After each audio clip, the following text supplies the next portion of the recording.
اللہ تعالیٰ کی حمد و ثنا حضور مال کے کوثر محبوب دلبر احمد مجتبیٰ جناب محمد مصطفیٰ صلی اللہ علیہ وآلہ وسلم کی بارگاہ میں ہدیہ درود و سلام پیش کرنے کے بعد آج تقریب سعید جمعۃ المبارک آج کے اس پرنور ماحول کے اندر میری گفتگو کا جو عنوان ہے وہ ہے یوم آزادی اور ملی یکجہتی۔ خالق کائنات سے دعا ہے کہ وہ میری زبان سے کلمت الحق جاری فرمائے اور سنا کے عمل کی توفیق عطا فرمائے۔ رب ذوالجلال کا یہ ہم پہ بے حد شکر اور احسان ہے کہ جس نے ہمیں پاکستان جیسی نعمت عطا فرمائی۔ چونکہ 2 دن کے بعد 14 اگست یوم آزادی ہے تو اس لحاظ سے یہ عنوان رکھا گیا تاکہ ہمیں ملک پاکستان کے نام اور اس کے معنی مفہوم کی بھی سمجھ آئے اور ہمیں کس طرح یہ پاکستان کے اندر اور پاکستان کی بقا کے لیے زندگی گزارنی چاہیے۔ اسلام ایک ایسا مذہب ہے، اسلام وہ مذہب ہے جس نے انسان کو انسانیت کا طریقہ سکھایا۔ جو انسان تھے ان کو انسان بنایا، بندے کو صحیح معنی میں انسان بنایا، معاشرے میں زندگی گزارنے کا طریقہ سکھایا۔ میرے کملی والے محبوب صلی اللہ علیہ وآلہ وسلم نے آ کے جو کل تاریکیوں میں لوگ بھٹک رہے تھے ان کو روشنی کی طرف لے کے آئے۔ چھوٹی چھوٹی بات پہ لڑائی جھگڑے کرتے اور کئی سال گزر جاتے ایک چھوٹی سی بات پر لڑائیاں اور جھگڑے اور جنگیں کرتے کرتے۔ نبی کریم صلی اللہ علیہ وآلہ وسلم کی آمد سے پہلے اس طرح کی زندگی تھی کہ اگر کوئی گھر میں مہمان آتا تو بکری کا بچہ، بکری یا کوئی جانور اس کو ذبح نہیں کیا جاتا تھا، اس کی زندہ کی ٹانگ کاٹ کر وہ مہمانوں کے سامنے پکا کر رکھ دی جاتی۔ اتنی بے حسی تھی، ماں کی کوئی حیثیت نہیں تھی، عورت کی کوئی حیثیت نہیں تھی، لیکن کملی والے محبوب صلی اللہ علیہ وآلہ وسلم کی حکمت، بڑا انداز، حضور خاتم النبیین ہے۔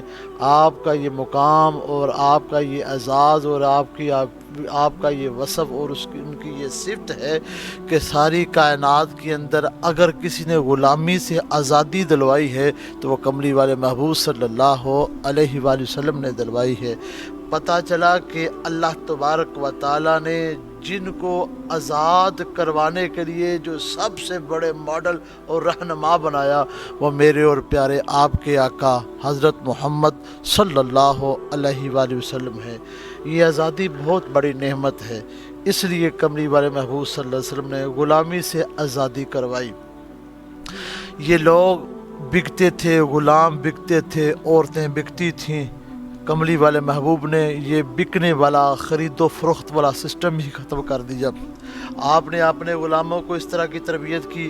حضرت سیدنا عثمان غنی رضی اللہ تعالیٰ عنہ اسپیشلی طور پر ہر جمعہ کو کوئی نہ کوئی غلام خرید کے اسے آزاد کروا دیتے۔ حضرت عبد الرحمن بن عوف رضی اللہ تعالیٰ عنہما نے بھی اپنی زندگی میں کئی ہزار غلاموں کو خرید کر آزاد کروایا۔ یہ غلامی کی زندگی آج بڑے بڑے فلاسفر و سائنسدان اور بڑے بڑے محقق کہتے ہیں کہ غلامی کی زندگی سے کسی نے آزاد کروایا ہے تو وہ کملی والے محبوب صلی اللہ علیہ وآلہ وسلم نے کروایا ہے۔ یہ پتہ چلا کہ آزادی بہت بڑی نعمت ہے اور اسلام ہر ایک کو آزاد کرتا ہے، اور اسلام غلامی کی زندگی کو مٹا کر آزادی والی زندگی بناتا ہے۔ دیکھیے جمادات ہیں وہ بھی آزادی کو پسند کرتے ہیں، پرندے ہیں وہ بھی آزادی کو پسند کرتے ہیں۔ کسی پرندے کو کسی پنجرے میں بند کر دیں تو وہ پرندے کی یہی خواہش ہوتی ہے کہ مجھے آزاد کر دیا جائے۔ جانور جو ہوتے ہیں وہ بھی آزادی ہی پسند کرتے ہیں، چاہے وہ شیر ہو، بندر ہو، ٹائیگر ہو، کوئی بھی درندہ ہو یا کوئی پرندہ ہو، ہر کوئی چاہتا ہے کہ مجھے آزاد کیا جائے۔ انسان کی بھی فطرت میں آزادی ہی رکھی گئی ہے، اور یہ آزادی ہی کی وجہ سے اللہ تبارک و تعالیٰ کا اتنا کرم ہوا کہ پاکستان کے اندر جو ہندوستان کے اندر ہمارے علماء تھے، مشائخ تھے، انہوں نے اپنے سربراہی جو دی وہ حضرت قائد اعظم محمد علی جناح رحمۃ اللہ تعالی علیہ کو دی۔ آپ نے اس کی پاکستان بنانے کی جو کمان تھی وہ سنبھالی اور مسلم لیگ میں شمولیت فرما کے پاکستان کا کیس لڑنا شروع کیا۔ پہلے بھی ہمارے مشائخ یہ شروع سے چل رہے تھے، لیکن اللہ تعالیٰ نے یہ تاج قائد اعظم محمد علی جناح رحمۃ اللہ تعالی علیہ کے سر پہ رکھا۔ ہماری یہ خوش قسمتی ہے کہ ہم ملک پاکستان میں آئے ہیں اور ملک پاکستان کے اندر ہم آزاد زندگی گزار رہے ہیں۔ بعض ممالک اگر یہ دیکھنا ہو تو بعض ممالک میں چل کے دیکھیے، ایسے ممالک ہیں جہاں پہ پابندی ہے، کسی ملک میں حجاب پہ پابندی ہے، کسی ملک میں داڑھی پہ پابندی ہے، کسی ملک میں وہ اذان پہ پابندی ہے، کسی ملک پہ خطبے دینے پہ پابندی ہے، کسی ملک پر کوئی بندہ لاؤڈ سپیکر میں اذان نہیں دے سکتا۔ یہ اس طرح کا صورتحال، اس طرح کی پابندیاں تھیں، لیکن ملک پاکستان کے اندر یہ دیکھو اللہ تعالیٰ نے ملک پاکستان کو بنایا تو دو قومی نظریہ سامنے رکھا۔ ہمارے بزرگوں نے دو قومی نظریہ رکھا۔ دیکھیے اسلام کا ایک اپنا مزاج ہے، اسلام دوسرے کا نظریہ اسلام میں داخل ہونا نہیں دیتا۔ اسلام چاہتا ہے کہ اکیلا ہو، کیونکہ یہ سچا مذہب ہے، سچا دین ہے، اس کے علاوہ کوئی اور دین سچا ہے ہی نہیں، صرف اسلام ہی سچا مذہب ہے۔ اور اس کا اگر منظر دیکھنا ہو تو میدان کربلا میں دیکھیے، کربلا کے میدان میں بھی دو نظریے تھے، ایک یزیدی نظریہ تھا، ایک حسینی نظریہ تھا، اور یہی نظریہ کملی والے محبوب صلی اللہ علیہ وآلہ وسلم نے ہمیں دیا۔ اور ہندو علیحدہ ہیں، مسلمان علیحدہ ہیں، اور قرآن نے بھی ذرا برابر ہندو مسلم اتحاد کا نظریہ تسلیم نہیں کیا، ہندو مسلم اتحاد کو پسند نہیں کیا۔ قرآن نے جگہ جگہ ہندوؤں کی نفی کی ہے، غیر مسلموں کی نفی کی ہے، عیسائیوں کی نفی کی ہے، یہودیوں کی نفی کی ہے۔ اسلام نے اپنا لوہا منوایا ہے، اپنے اصولوں پر بھی منوایا ہے، اور اسلام نے سکھایا ہے کہ دو قومی نظریہ، ہندو کچھ اور ہیں، مسلمان کچھ اور ہیں۔ ہندو بتوں کو پوجنے والے ہیں اور مسلمان خدائے وحدہ لا شریک کو پوجنے والے ہیں۔ پاکستان بناتے وقت یہی نظریہ علماء و مشائخ تھا، انہوں کی جد و جہد کی وجہ سے پاکستان بنا، پاکستان مادر وجود میں آیا۔ پاکستان جب بنا تو پاکستان کے نام میں ہی اسلامی نظریہ نظر آتا ہے۔ اب دیکھیے ملک پاکستان کا جو نام ہے پاکستان ایک فارسی کا لفظ ہے، یہ دو ناموں کا مرکب ہے، ایک ہے پاک، دوسرا ہے ستان۔ پاک کا مطلب ہوتا ہے پاکیزہ، ستان کا مطلب ہوتا ہے شہر۔ اب پتہ اس کا معنی یہ نکلا کہ پاکیزہ شہر، اگر اس کو کنورٹ کیا جائے، اس کی ٹرانسلیشن کی جائے عربی کے اندر، تو پاکیزہ کو عربی میں کہتے ہیں طیبہ اور شہر کو عربی میں کہتے ہیں مدینہ۔ تو اس کی مناسبت ملک پاکستان کے نام کی کتنی ہے مدینہ شریف کے ساتھ، اگر اس کا معنی اگر عربی میں کر لیا جائے تو بن جاتا ہے پاکستان۔ اتنی مناسبت ہے ملک پاکستان کے نام کی، تو ملک پاکستان کے نام سے ہی اسلامی نظریہ نظر آ رہا ہے، ملک پاکستان کے پرچم سے ہی اسلامی نظریہ نظر آ رہا ہے۔ پاکستان کے پرچم کا کلر دیکھیے، پاکستان کے پرچم کا کلر کچھ حصہ گرین ہے اور زیادہ حصہ گرین ہے، کچھ حصہ سفید ہے۔ کسی نے کہا یہ اقلیتوں کی نشانی ہے، لیکن کسی عاشق سے پوچھ کے دیکھو، کہتے ہیں یہ اقلیتوں کی نشانی نہیں ہے، یہ تو گنبد خضرا کی نشانی ہے۔ گنبد خضرا کا بیشتر حصہ جو ہے، اکثر حصہ جو گرین ہے، کچھ حصہ سفید ہے۔ تو ملک پاکستان کے پرچم کو دیکھ کر ہی گنبد خضرا نظر آ جاتا ہے۔ ملک پاکستان کے پرچم کے اندر ہی جو نظریہ نظر آتا ہے وہ اسلامی نظریہ نظر آتا ہے۔ اللہ تبارک و تعالیٰ نے ملک پاکستان دیا، ہم پہ بڑا ہی کرم کیا، ہم پہ بڑی ہی رحمت کی۔ آج ہم ملک پاکستان کے اوپر غور کریں، یہ کتنی بڑی نعمت ہے، اس کی آزادی کی جو قدر ہمیں کرنی چاہیے۔ دیکھیے ملک پاکستان کے اندر کوئی ٹوپی پہنتا ہے کسی کو اعتراض نہیں ہے، اگر کوئی کسی کلر کا پہنتا ہے کوئی اعتراض نہیں ہے۔ ملک پاکستان کے اندر رات کو اٹھ کر کوئی نماز پڑھتا ہے کوئی اعتراض نہیں ہے۔ ملک پاکستان کے اندر کوئی لاؤڈ سپیکر میں پڑھتا ہے تو کوئی اعتراض نہیں ہے۔ بالکل آزادانہ طریقے سے ہر مسلمان زندگی گزار رہا ہے، وہ آزادی ہر لحاظ سے اپنائی ہوئی ہے۔ نہ اسے نماز پڑھنے سے کوئی روکتا ہے، نہ اسے زکوٰۃ دینے سے کوئی روکتا ہے، نہ اسے کوئی حج کرنے جانے سے کوئی روکتا ہے، نہ اسے ذکر و اذکار کرنے سے روکتا ہے۔ ہر کوئی یہی کہتا ہے کہ میں آزاد ہوں، مجھے کوئی روکتا نہیں ہے۔ ایک علیحدہ بات ہے کہ جو غیر مسلموں کی طرف لگے ہوئے ہیں، لیکن ملک پاکستان اس مقصد کے لیے نہیں بنا۔ ملک پاکستان بنا ہے تو صرف اسلام کی بقا کے لیے، یہ کلمے کی بنیاد پہ بنا، کلمے کی بنیاد پہ بنا کہ پاکستان کا مطلب کیا، لا الہ الا اللہ، قانون و ریاست کیا ہوگا، محمد الرسول اللہ صلی اللہ علیہ وآلہ وسلم۔ ملک پاکستان ایک ایسی نعمت ہے کہ اس کے اندر جو رہنے والا ہے اس سے بھی سلامتی ملتی ہے۔ ملک پاکستان کے اندر جو رہتا ہے اللہ تبارک و تعالیٰ اس کو پہ خاص کرم فرماتے ہیں۔ اب اندازہ کر لیجئے، عقلی دلائل یہ ہے کہ پوری دنیا کے اندر دیکھ لیجئے کہ اگر کوئی ملک پاکستان کا بندہ ہوتا ہے تو اس کے ذہن میں یہ خیال ضرور آتا ہے کہ یہ مسلمان ہوگا، اس کے اندر ایمان کا جذبہ ہوگا، اس کے اندر جو ہے ایمان کا جذبہ ہوگا، اس کے اندر عشق رسول ہوگا، اس کے اندر خدا وحدہ لا شریک کی محبت ہوگی، یہ اللہ کو پوجنے والا ہوگا۔ اس مدینہ کی ریاست کے بعد ایک واحد ایک ملک پاکستان ہے جو اسلام کی بنیاد پہ بنا، کلمے کی بنیاد پہ بنا، دو قومی نظریے پہ بنا۔ تو ہمیں دیکھنا چاہیے، سمجھنا چاہیے کہ ملک پاکستان جب بنا ہے کلمے کی بنیاد پر تو ہمیں کلمے کے مطابق زندگی گزارنی چاہیے، ہمیں کلمے کے معنی اور مفہوم کو سمجھنا چاہیے، کلمے والے کی تعلیم کو سمجھنا چاہیے، جس کا کلمہ ہے اس کی تربیت کو سمجھنا چاہیے۔ صحابہ کرام کی بارگاہ میں جانا چاہیے، اے صحابہ کرام آپ نے مصطفیٰ سے سبق لیجیے، ہمیں بھی سبق سکھا دیجیے، وہ سکھائیں گے۔ یاد رکھو میرے نبی علیہ السلام نے ارشاد فرمایا، یہ حدیث مبارک ہے، حضور نے فرمایا جو کوئی ہندوؤں کی بستی میں، غیر مسلموں کی بستی میں رہتا ہے، میں اس سے بیزار ہوں اور وہ مجھ سے بری ہے۔ تو یہاں پہ یہ قابل غور بات ہے کہ ہندوؤں کی جو بندہ ہندوؤں کی غیر مسلموں کی بستی میں رہتا ہے اس کے اثرات اس پہ ہوتے ہیں۔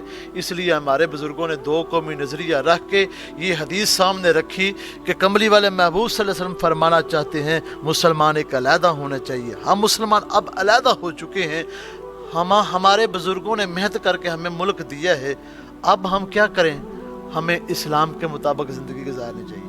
یہ نہیں ہونا چاہیے کہ 14 اگست آئے تو ہم مجرے کروائیں، ڈانس کروائیں، فنکشن کروائیں، عورتوں سے ہم ڈانس کروائیں اور ہم موٹر سائیکلوں کی بانسریاں نکال کر لوگوں کو پریشان کریں۔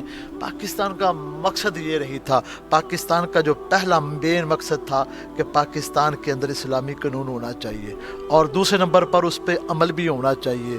عمل اس قدر ہو کہ کوئی مسجد کو تالا نہ لگے، کسی کے گھر کو تالا نہ لگے، کوئی آزاد ہو کے چلتا ہو، کسی کو ڈر نہ ہو، ہر کوئی دوسرے کے متعلق سوچتا ہو کہ یہ ملک پاکستان میں گھوم رہا ہے، لہٰذا اس کی حفاظت جو ہے خالق کائنات اس انداز میں فرما رہے ہیں کہ خالق کائنات نے اس ملک کے حکمران جو ہیں وہ ہدایت یافتہ ہیں اور ملک پاکستان کے حکمران جو ہیں یہ اسلامی قانون لے کے چلے ہیں۔ یہاں پہ کسی کا حق نہیں کھایا جاتا، یہاں پہ رشوت نہیں لی جاتی، یہاں پہ چوری نہیں ہوتی، یہاں پہ ڈکیتی نہیں ہوتی، یہاں پہ سود کا نظام نہیں ہوتا۔ ملک پاکستان کا مقصد یہ تھا کہ سودی نظام بھی ختم کیا جائے، رشوتوں کا نظام ختم کیا جائے، ہر ایک کو دیکھو تو کملی والے محبوب کا غلام نظر آتا ہو، جس کو دیکھو تو پتہ چلتا ہو یہ عاشق رسول نظر آ رہا ہے، ہر ایک کو دیکھو تو ختم نبوت پہ پہرا دینے والا ہو، جس کو دیکھو تو ناموس رسالت پہ پہرا دینے والا ہو۔ یہ انداز ہونا چاہیے تھا، وطن کی محبت ہونی چاہیے۔ دیکھو وطن کی محبت اتنی تھی میرے آقا کو، میرے نبی علیہ السلام کی سنت ہے وطن کی محبت کرنا۔ جس وقت میرے نبی علیہ السلام جب مدینہ کی طرف ہجرت کی تو حضور علیہ السلام غار ثور پہ جب گئے نا تو حضور علیہ السلام نے مکہ کی طرف مخاطب ہو کے فرمایا اے مکہ میں تجھے چھوڑنا تو نہیں چاہتا کیونکہ میرا دل تیرے ساتھ لگا ہوا، پر میری مجبوری ہے جانا، لیکن میرے دل میں تو ہمیشہ رہے گا۔ یہ دیکھو حضور کی محبت ہے۔ حضرت علی رضی اللہ تعالیٰ عنہ وطن کی کس قدر اہمیت رکھتے ہیں، بتاتے ہیں آپ کرتے ہیں وطن کی روزی مل جائے نا، وطن کی روزی تو یہ بہت بڑی سعادت ہے۔ کہتے ہیں کہ بات ماننے والی بیوی مل جائے، بات ماننے والی بیوی مل جائے، فرما بردار اولاد مل جائے، صالح اور نیک بھائی مل جائے، وطن کی روزی جہاں اس کے اہل و عیال ہوں وہ مل جائیں تو یہ بہت بڑی سعادت ہے۔ یہاں پہ بھی حضرت علی رضی اللہ تعالی عنہ یہاں پہ ہمیں سمجھانا چاہ رہے ہیں کہ اے بندے، اے میرے غلام، نبی کے غلام، تم اس طرح کرو کہ تم یہ وطن سے اس انداز میں محبت کرو۔ اور حضرت علی رضی اللہ تعالیٰ عنہ یہاں پہ تو محبت بڑا انداز دکھا رہے ہیں۔ ہمارے اکابرین نے بڑی محنت کرنے کے بعد جا کے ملک پاکستان بنا کے ہمارے سامنے رکھا۔ کئی جانیں جو ہیں وہ شہید ہوئیں، کئی لوگوں نے جام شہادت نوش فرمایا، اور کئی نوجوان لڑکیوں نے اس طرح لٹوا کے ملک پاکستان بنا کے ہمارے سامنے رکھا۔ ہم نے کیا کیا؟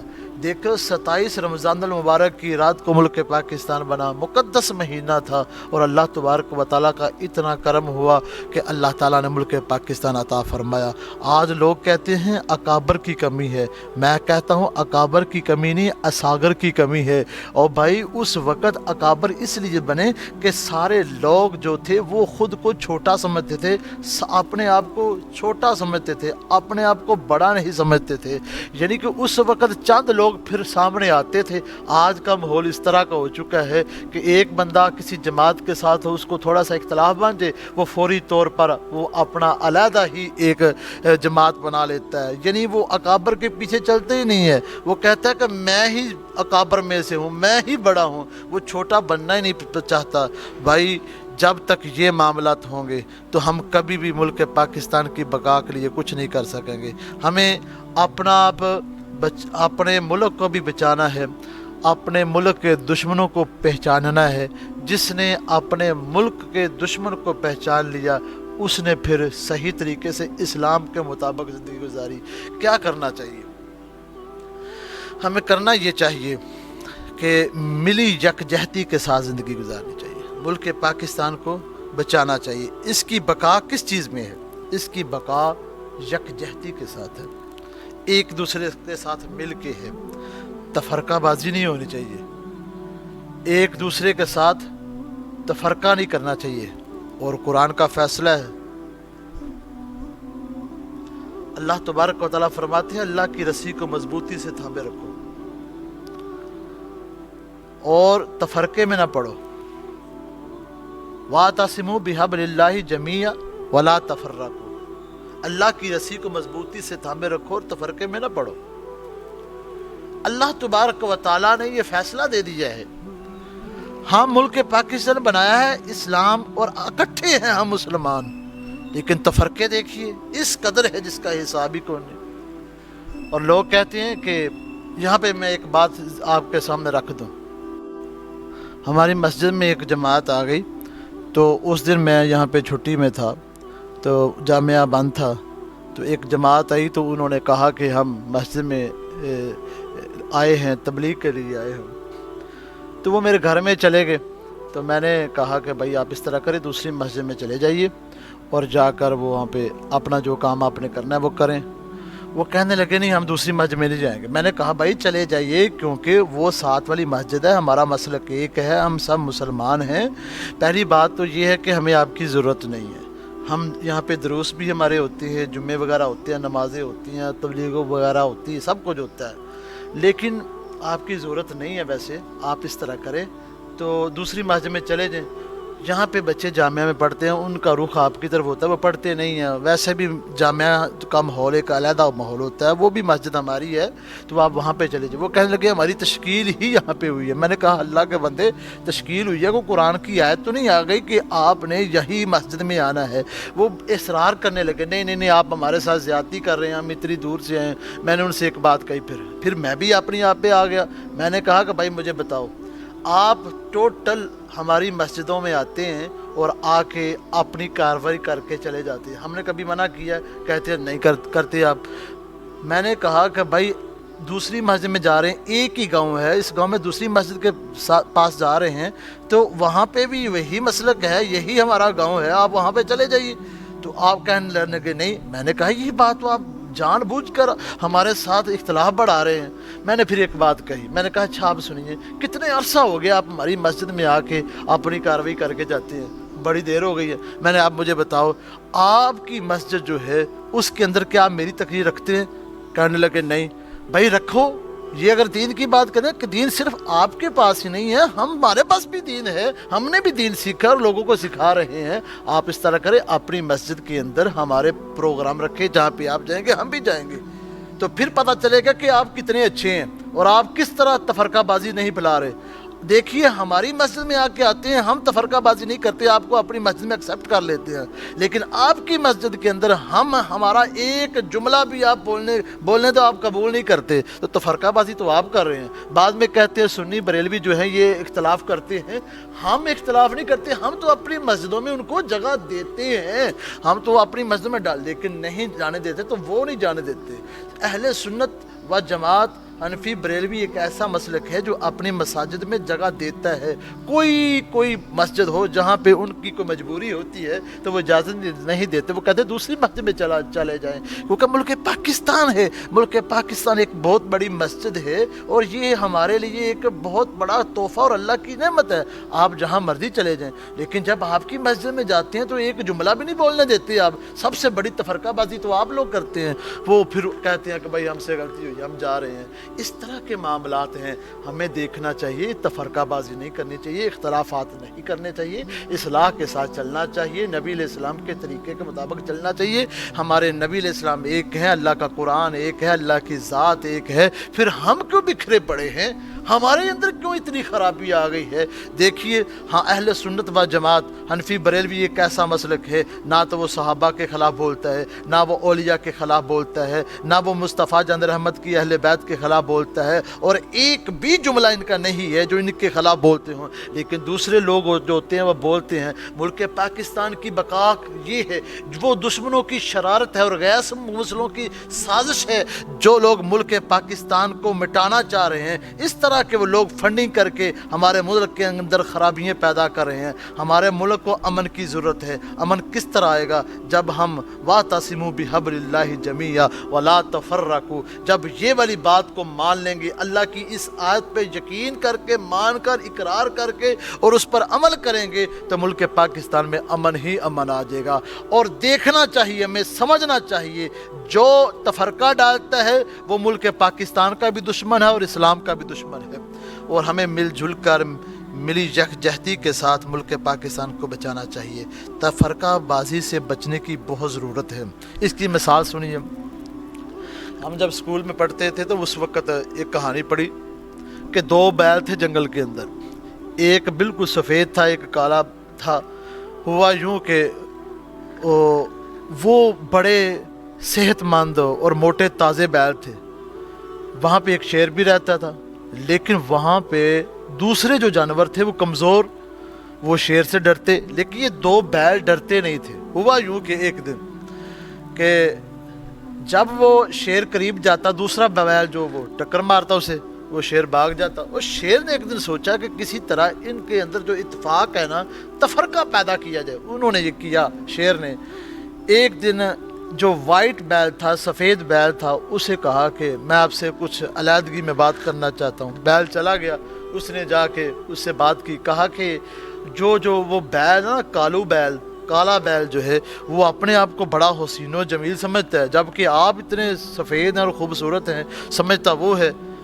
تو آپ سے بڑا ہو رہا ہے، اس نے جا کے سازش کی اور اس کا ذہن جو ہے نا وہ بڑا، اس کا برین واش کیا۔ جب یہ ماحول بنا تو وہ سفید بیل جو پریشان ہو گیا، شیر کچھ ہی دیر بعد کہنے لگا اس کا حل بھی میرے پاس ہے۔ وہ کہنے لگا کیا حل ہے؟ کہنے لگا کہ میں اس کے اوپر حملہ کروں گا، بس آپ نے مجھ پہ اٹیک نہیں کرنا، میں جانوں پھر میرا کام جانے۔ اس نے کہا ٹھیک ہے۔ دوسرا دن ہوا، شیر آ گیا، اس نے کالے بیل کے اوپر اٹیک کیا۔ سفید بیل جو تھا وہ دیکھتا رہا، تماشا دیکھتا رہا، اس نے اس پہ اٹیک کیا اور اسے مار کے کھا گیا۔ جب ایک ہفتہ گزرا، کچھ عرصے کے بعد وہ شیر پھر وہ وائٹ بیل کے پاس، سفید بیل کے پاس گیا اور اس کے اوپر حملہ کیا۔ تو وائٹ بیل کہنے لگا تو میرا دوست ہے۔ تو وائٹ بیل کو وہ شیر کہنے لگا دوست تھا میں اس وقت جب وہ کالا بیل موجود تھا، اب میں تیرا دوست نہیں، کیونکہ اب تیرا دوست نہیں ہے۔ اس نے یہ تفرقہ ڈال کر ایک ایک کو ختم کر دیا۔ یہی غیر مسلم ہمارے ملک کے اندر کر رہے ہیں، ملک پاکستان کے اندر کر رہے ہیں۔ وہ ہمیں تروڑ مروڑ رہے ہیں، کوئی کسی کو کسی طریقے سے، کسی کو کسی طریقے سے۔ اور اہل سنت و جماعت ایک ایسا مسلک ہے جس کو نہ کوئی فنڈنگ آتی ہے، نہ یہ فنڈ سے خریدے جاتے ہیں، نہ یہ ریال سے خریدے جاتے ہیں، نہ یہ ڈالروں سے خریدے جاتے ہیں۔ الحمدللہ ہم خریدے جاتے ہیں تو کملی والے محبوب کی محبت میں خریدے جاتے ہیں۔ الحمدللہ یہ خالق کائنات کا ہم پہ بڑا ہی کرم ہے۔ اتفاق میں ہی برکت ہے، تفرقہ بازی سے بچیے، یعنی ملی یکجہتی کے ساتھ ملک پاکستان کا نظام بہتر کرنے کی کوشش کرنی چاہیے، اس ملک کو آگے لے کے چلنا چاہیے۔ جب تک ہم یکجہتی کے ساتھ ایک دوسرے کے ساتھ مل کے، صرف ملی نغموں کے علاوہ ہمیں صرف ملی نغموں پر ہی نہیں رہنا چاہیے۔ جب 14 اگست آئے، یوم آزادی کا تہوار آئے، اس وقت ہم صرف کیا کرتے ہیں کہ یہ ملی نغمہ ہم ریلیز کر رہے ہیں، یہ کر رہے ہیں، لیکن کام کچھ بھی نہیں ہو رہا۔ ہم مل کر محبت کے ساتھ، اتفاق کے ساتھ کام کریں گے تو انشاءاللہ ملک پاکستان کو اللہ تعالیٰ پوری دنیا میں سپر پاور ملک بنائے گا۔ جو ایک نیوکلیئر ملک ہے، ایک ایٹمی طاقت ہے، یہ سپر پاور ملک بن سکتا ہے۔ اس میں اتفاق کی ضرورت ہے۔ وہ ایک بزرگ تھے، جب دنیا سے جانے لگے نا تو ان کی اولاد 10 بیٹے تھے۔ وہ کہنے لگے اب بھائی دنیا سے جا رہے ہیں، ہمیں کوئی نصیحت ہی فرما دیجئے۔ وہ بزرگ کہنے لگے کہ اچھا سب اپنی اپنی طرف سے ایک ایک لکڑی لے کے آئیے، ایک ایک سٹک لے کے آئیے۔ وہ سب لے کے آئے اور جب وہ اکٹھی کی تو وہ 10 بن گئی۔ اس بزرگ نے اپنی اولاد کو کہا اس کو اکٹھا باندھ دو۔ جب باندھ دیا، ایک کو کہا اس کو توڑو، وہ نہ ٹوٹی، پھر دوسرے کو توڑو، نہیں ٹوٹی، تیسری کو کہا نہیں ٹوٹی۔ اسی طرح وہ 10 بیٹے مل کر توڑتے رہے، وہ 10 سٹکوں کو وہ ٹوٹی نہیں ہے۔ پھر آپ نے کہا کہ اس کو کھول دو، اس کے بند کھول دو، علیحدہ علیحدہ ایک ایک یہ لکڑی کرو، ایک ایک سٹک علیحدہ علیحدہ کرو، ایک ایک پکڑتے جاؤ اور توڑتے جاؤ۔ وہ توڑتی گئی۔ وہ بیٹے کہنے لگے ابا جی بات یہ ہے کہ ہماری سمجھ میں کچھ بات نہیں آئی۔ آپ نے فرمایا کہ بات یہ ہے، میں پریکٹیکلی طور پر آپ کو سمجھانا چاہتا ہوں۔ آپ نے نصیحت مانگی، میں نصیحت کر کے جا رہا ہوں۔ سن لو یہ بات میری غور سے کہ جب تک یہ 10 سٹکیں اکٹھی تھیں تو آپ 10 نے زور لگایا، یہ ٹوٹی نہیں ہے۔ اگر ایک ایک علیحدہ علیحدہ ہوئی تو وہ ایک ایک نے زور لگایا، وہ ٹوٹ گئی۔ اسی طرح جب بندہ اپنے اندر اتفاق ختم کر دیتا ہے، تفرقے لے آتا ہے، تو پھر یہ جو غیر مسلم ہیں تو یہ اپنی سازش کرتے ہیں، ہمارے ذہنوں کو اٹیک کرتے ہیں، ہمارے سینوں کے اندر، ہمارے دل دماغ کے اندر۔ اب وہی رول ماڈل بن چکے ہیں۔ ہمیں رول ماڈل بنانا ہے تو کملی والے محبوب کو بنانا ہے، حضور کے صحابہ کو بنانا ہے، بزرگان دین کو بنانا ہے، محمد بن قاسم کو بنانا ہے، ہم نے اپنے بڑے بزرگوں کو بنانا ہے، مجدد الفسانی کو بنانا ہے، امام محمد رضا فاضل بریلوی رحمۃ اللہ علیہ کو بنانا ہے، ہم نے شاہ احمد خان نورانی رحمۃ اللہ تعالیٰ عنہ کو بنانا ہے، ہم نے مولانا عبدالستار نیازی رحمۃ اللہ علیہ کو اپنا رول ماڈل بنانا ہے۔ ان سب کے آقا حضرت محمد رسول اللہ صلی اللہ علیہ وآلہ وسلم کو بنانا ہے۔ جب تک ہم ملی یکجہتی کے ساتھ، ہماری ملی یکجہتی پتہ کس انداز میں ہو چکی ہے، ہم کہتے ہیں کوئی سکول ہے، اس کے اندر فنکشن کیا ہوگا، ساؤنڈ سسٹم آئے گا، ڈی جے سسٹم ہوگا، گانے لگیں گے، ملی نغمے ہوں گے، بعد میں بریانی پکے گی، تو یہ ہماری یکجہتی ہے۔ بھائی اس طرح کی یکجہتی کس طرح ہو سکتی ہے؟ پہلی بات تو یہ ہے 75واں یہ یوم آزادی آ رہا ہے، تو اس یوم آزادی پہ ہمیں غور کرنا چاہیے کہ ہم نے کیا کیا ہے۔ پہلی بات تو یہ ہے کہ یہ ہمارے عید کا دن ہے۔ وہ دیکھو یہودی جب میرے نبی علیہ السلام مدینہ تشریف لے کے آئے تو عاشوراء کا روزہ یہودی رکھ رہے ہیں، تو کملی والے محبوب صلی اللہ علیہ وسلم نے پوچھا کہ کس وجہ سے رکھ رہے ہو؟ عرض کی یا رسول اللہ صلی اللہ علیہ وآلہ وسلم، اس دن اللہ نے ہمیں فرعون سے نجات دلائی، ہم اس کو شکرانے کے طور پر عید منا کر روزہ رکھ رہے ہیں۔ تو حضور علیہ السلام کو وہ بات پسند آئی، حضور علیہ السلام نے کہا ہم انشاءاللہ آئندہ سال ہم 9 کا بھی روزہ رکھیں گے۔ تو اس عمل کی وجہ سے، یعنی کہ ان کا وہ جو دن تھا آزادی والا دن، اس کو اللہ کی بارگاہ میں اصلاح اپنے انداز میں مذہبی طریقے سے انہوں نے منانے کی کوشش کی، اللہ کے محبوب نے پسند فرمایا۔ اسی طرح ہم 14 اگست کو یوم تشکر کے طریقے پر، یوم تشکر کے طریقے کے مطابق، اس کو سامنے رکھتے ہوئے ہم اگر یوم آزادی کے والے تہوار کو ہم اسلامی طریقے سے منائیں گے تو پھر اس کا رنگ کچھ اور ہوگا، اس کا انداز کچھ اور ہوگا۔ 75 سال میں اگر ایک کام بھی ہر سال کے بعد گنوایا جاتا کہ ہم ملک کے لیے اس سال یہ کام کیے ہیں، حکمرانوں کو یہ بات وضاحت کرتے اس بات کی، ہم کیا کرتے ہیں کہ ہم نے جیل کے اندر اتنے قیدی آزاد کر دیے، ہم نے یہ نغمہ ریلیز کر لیا، وہ کوئی ایسی لاکھوں اربوں روپے ہوتے ہیں وہ لگا کر ڈانس کروائے جاتے ہیں، فنکشن کروائے جاتے ہیں۔ اور یار یہ اس مقصد کے لیے تھا۔ کملی والے محبوب صلی اللہ علیہ وآلہ وسلم نے تو یہودیوں کا انداز پسند کیا۔ کیوں کیا؟ وہ مذہبی طریقے سے منا رہے تھے، اس کو عید کا دن قرار دے رہے تھے۔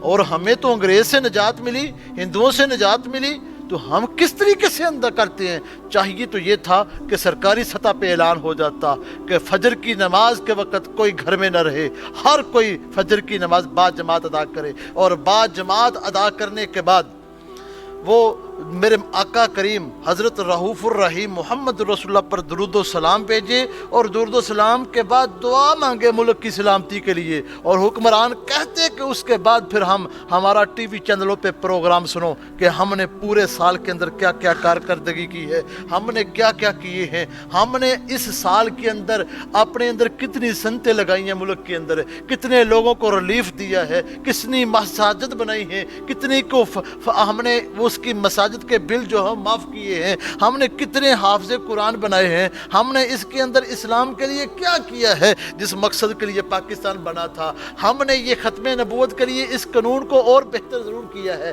ہم نے تحفظ ناموس رسالت کے لیے 295 قانون کو اور بہتر انداز میں رکھا ہے۔ ہمیں یہ کہنے کی ضرورت تھی، آج ہم تفرقے میں بٹ گئے۔ غیر مسلموں نے یہ سازش کس انداز میں کی؟ اس انداز میں سازش کی کہ ہمیں نہ اسلام کی خبر ہے، نہ ایمان کی خبر ہے، نہ اپنی خبر ہے، نہ کسی اور کی خبر ہے۔ رات کو تیاری کرتے بس کپڑے پہنیں گے، اپنے منہ پہ کلر لگائیں گے۔ میں اس کی نفی نہیں کرتا، میں کرتا ہوں کپڑے پہنو، اپنے وطن سے محبت کرو، لیکن محبت سے محبت اس انداز میں کرو کہ پہلے اسلام سے محبت کرو، کیونکہ پاکستان کا مطلب یہ تھا لا الہ الا اللہ۔ پاکستان کا مقصد کیا ہے؟ محمد الرسول اللہ۔ جب ہمارے بچوں کے ذہنوں میں، چھوٹوں کے ذہنوں میں، بڑوں کے ذہنوں میں صرف اسلام ہی اسلام ہوگا تو پاکستان کو اللہ تعالیٰ بڑا عروج عطا فرمائے گا، بڑی بلندی عطا فرمائے گا، بڑا مقام عطا فرمائے گا۔ سارے مل کے بھی پاکستان کو نقصان پہنچانا چاہیں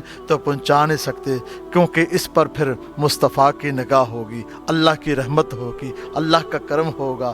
ہمارے اندر خرابی ہے، ہمیں اپنے جوڑنا چاہیے، ہم اپنا آپ ٹٹولنا چاہیے کہ ہم کس قدر ہیں، کیا بنا رہے ہیں،